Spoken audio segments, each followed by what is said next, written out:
Hello everyone, this is Dr. Cui. So in this video, I'd like to talk about another rarely asked question during the interview, all about the US healthcare system. So actually the interviewer can ask us in any way. So for example, he can ask us, what do you think about the US healthcare system? Or what's the biggest challenge for the US healthcare system?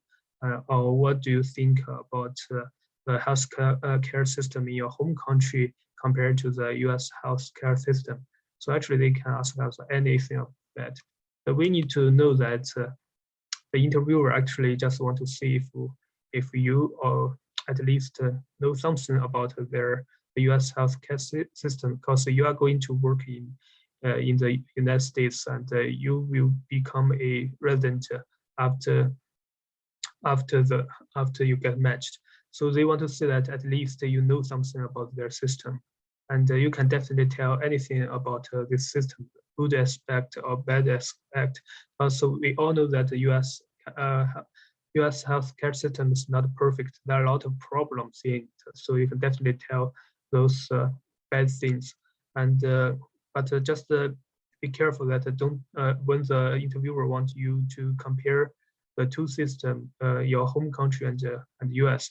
But don't just say anything bad from your home country. You can always tell the good things, bad things, and of the two systems. Just do the comparison, and that's it. So now I'm going to give you two answers for this question. First, so the first answer is for just for the healthcare system.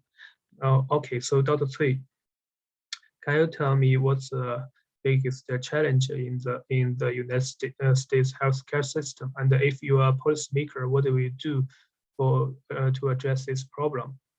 Okay, so I would say that the biggest problem is that United States has one of the most expensive healthcare systems. So the patient need to pay a lot of money to see a doctor and to take care of themselves.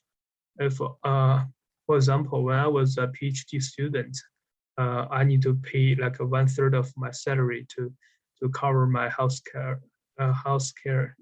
insurance, which is very expensive for a student.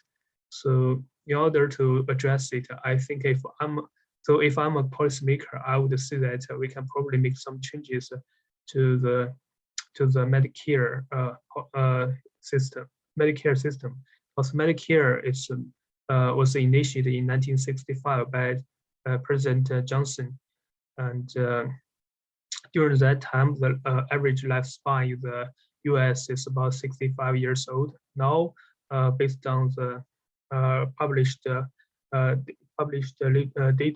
that the average lifespan is about in the Nordics is about 78 years old, which is over 10 years older than the first time they made the policy. They made this policy. So that's why I think we also need to change it a little bit. Probably we can just change it to cover the people who are older than 70 years old. So then we can save a lot of money in order to give this money to cover in order to give this money to the students to cover their health insurance. Also, the students only need to stay in the college for 4 years, and after that they can they can work in our country and make more contributions to the country, which is a very good deal for our country, and also the students can focus on their study during college and don't need to worry about their financial problems. So that's what I'm thinking. If I'm a policymaker, I would do that. Okay, so you can see that in my answer, I just give the interviewer what's the problem for this system, and if I'm a policymaker, what would I do? And actually, I check a lot of information on the website, and for this problem, the Medicare, and based on the published data, actually, I made this. I come out with this idea, and just give and create my own answer. I hope you will also get some clue based on my answer and create your own answer to address this question. Now I'm going to give you another example of the comparison of the two systems. So now, okay, let's get started.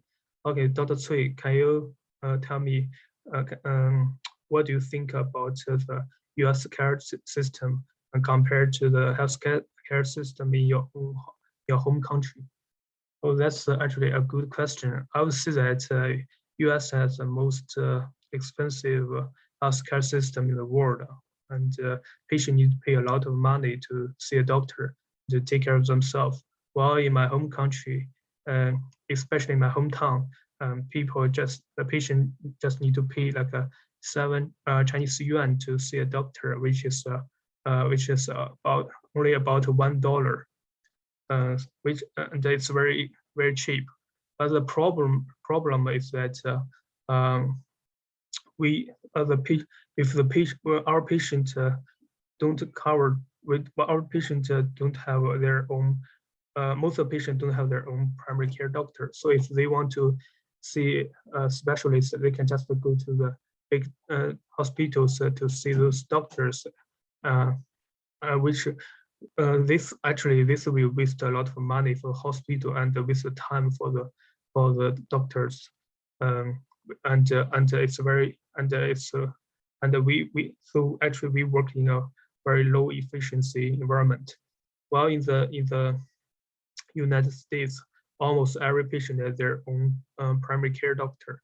So if it's necessary, the primary care doctor will refer the patient to the specialist, will save the specialist a lot of time and they can work more efficiently. So I would say that those are the advantages and disadvantages I can see in these two systems. So now you can see that in my second answer for this second question, I just did a comparison of the two systems, and I mentioned the good aspect and also the bad aspect of the two systems doing comparison. It's very objective. I didn't mention only bad things in either of the system. So actually, just did a comparison, and that's it. So I hope you will also create your own answer, and good luck for your interview.